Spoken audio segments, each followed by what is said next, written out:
Giovanni Battista Tiepolo visse 74 anni e dipinse per tutta la sua vita, dalla prima gioventù fino ai suoi ultimi giorni. La morte lo colse improvvisamente mentre si trovava in Spagna, a Madrid, dove ancora oggi al Museo del Prado e al Palazzo Reale sono custodite molte delle sue opere e dove stava preparando dei bozzetti per la decorazione della volta della collegiata di Sant'Ildefonso alla Granja.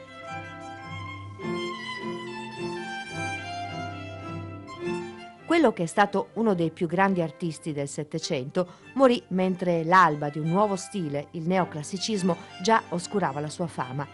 La grandezza della sua opera è però chiaramente evidente anche a secoli di distanza in una grande mostra che ha riunito a Villa Manin una spettacolare collezione di dipinti che sono arrivati a Passariano del Friuli da musei e fondazioni di tutto il mondo. E se è facile vedere le sue opere a Venezia, dove ha affrescato chiese e palazzi di tutta la città, più difficile è ricostruire il suo itinerario artistico che ha toccato le città della pianura veneta, il Friuli, dove ha lasciato il suo segno sul Duomo, il Castello e il Palazzo Patriarcale, e poi Milano, Dresda e ovviamente la Spagna.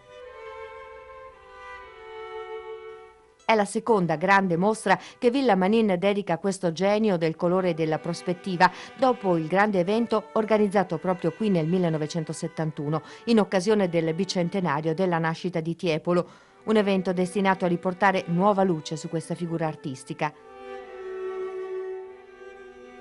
Oggi, grazie a numerosi studi che in questi 40 anni si sono susseguiti, conosciamo meglio la figura di questo artista. Questa mostra aggiunge un nuovo contributo alla conoscenza del suo percorso artistico, individuando alcuni momenti chiave del rapporto del Tiepolo con i suoi mecenati. Così, accanto all'esame dei singoli dipinti, vengono ricordati qui anche i maggiori committenti e gli intellettuali come Scipione Maffei, Francesco Algarotti, i cugini Zanetti, che hanno seguito l'artista fin dagli esordi, influenzando la sua formazione culturale.